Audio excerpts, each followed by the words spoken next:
No, I'm actually not hurt at all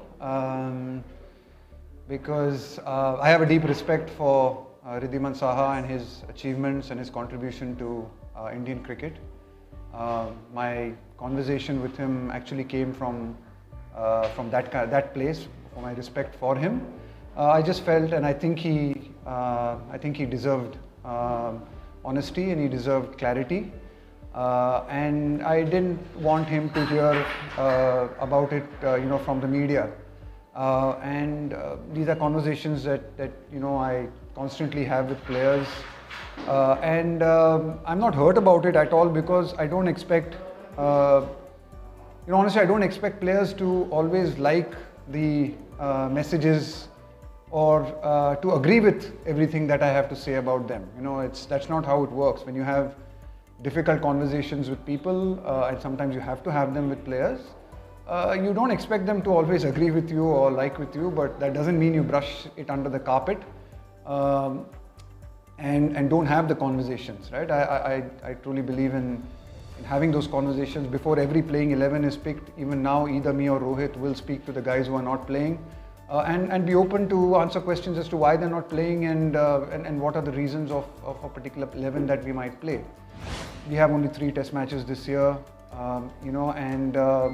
with Rishabh Pant having established himself as our #1 choice wicketkeeper, the idea was to say that we were looking to groom a younger wicketkeeper with only 3 test matches this year.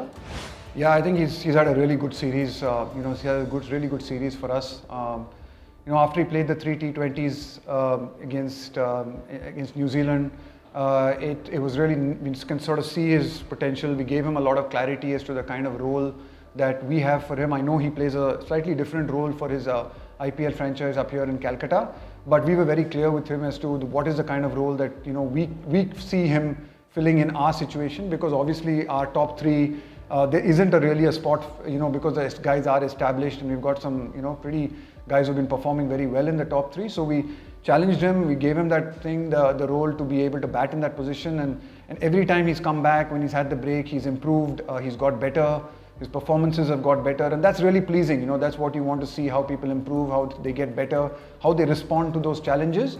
And his bowling is coming along every time. I mean, even in these 3 games, he bowled a very good over in the first T20, got us a couple of wickets in this situation. And like I tell him, the role of a 6th bowler is something that you'll not always be called upon to bowl, but in a situation like today where unfortunately we lost Deepak, you'll probably have to bowl a few critical overs. So that is the role of a 6th bowler. It's to be used when it's required. If you're having a good day and the captain doesn't need you, then he doesn't need you. But when he needs you, he probably will need you at a critical time, and I think he's done a really good job for us. So he's had a really good series, I must say that. Yeah, yes, I think in T20s you need to be flexible. I think it's we need a certain level of flexibility in T20s, and that's again has been communicated to a lot of the players. There is a lot of there has been a conversation around the fact that we need to be flexible. You cannot be predictable in T20 cricket. We need to sometimes have the left-right combinations. All the stats, all the data tells you the value of a left-right combination, left-arm spinner to left-hand batsman. I mean, we all know that stuff. I mean, it's all, So of course, we want our players to be flexible. We want them to know that, we might need to move them around. And I think they've responded really well. I think they've really responded well to it. They actually want to embrace that. They understand the value of that. And so, yes, certainly through that middle order, we understand that's an area we want to improve, we want to get better at, especially when we're batting first. We want to set good totals. And sometimes you need that flexibility when you want to take down particular bowlers or particular combinations or particular scenarios. You need to have potentially the right people batting in a really short game, when there's sometimes 5 or 6 balls with the right batsman against the right bowler can actually be the difference in the game. We don't want to cast our net too wide, but we don't also want to just restrict ourselves to 15 players, as we've seen today, with the unfortunate injury to Deepak Chahar and Surya Kumar Yadav getting hit on his hand, with the COVID issues that we had in Ahmedabad, where we couldn't play 3 or 4 of our players. It's a kind of world wherein, yes, I'm not someone who wants to cast my net too wide. We want to give players playing opportunities. We want to ensure that by the time we get to the World Cup, some of our guys we've got some of the young players who have played at least 10, 15, 20 games. it gives Rohit a chance to sort of play them, bowl them and bat them in positions that he wants to.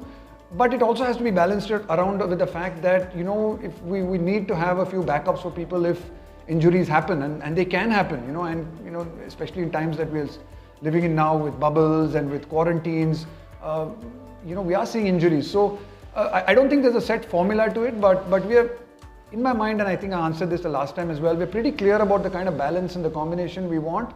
We're just structuring a little bit of the team around it and also balancing individual workloads around it as well, and we need to look after that as well. So I think we've got a fair idea. I mean, between Rohit, myself, and the selectors and the management, we've got a pretty fair idea of the kind of skills we're looking for in Australia, and who are the kind of guys who are in running. We want to give everyone a fair chance to also stake their claim for those spots. It's not we don't want to set ourselves in stone too early as well. We've learned something this series. It's not about winning. I'm not excited. I mean, yeah, of course, we're happy to win, and it's better to win than to lose. Let's be honest. But for me, it's just really been nice to see some of the younger guys come through in this one day in this T20 series, and how they've. It's not been an easy to beat. I think the West Indies are a tough team to beat in T20 cricket, especially. They're a very strong team, as we saw. They've got some real power hitters. They've got people really lower down the order who can, they can take the game away from you. And the way some of our boys have stepped up, we've had to bat first in twice, bowl in really wet conditions with a wet ball twice, and defend scores. I think these are the kind of things they make you feel happy and that we are moving in the right direction. This is a tough format, yeah. The T20 is a tough format. We're asking them to play high-risk cricket. We're asking them to play shots all the time, and we don't judge them on a few games. It's not the way it's done. We try and like to give people as much as possible consistent runs. We try and give them opportunities to play and not judge them on a game-to-game basis. That's not how you can. T20 cricket is a tough format. And it's not one where we judge people on one series or one game. I mean, Ishan has been picked on potential, he's been picked on performance. Yes, you cannot specify that you will get this many number of games. Sometimes it's combinations, sometimes it's injuries. You can never always give a player the same number of games. It cannot be a set written number in stone that you will get 7 matches or 6 matches.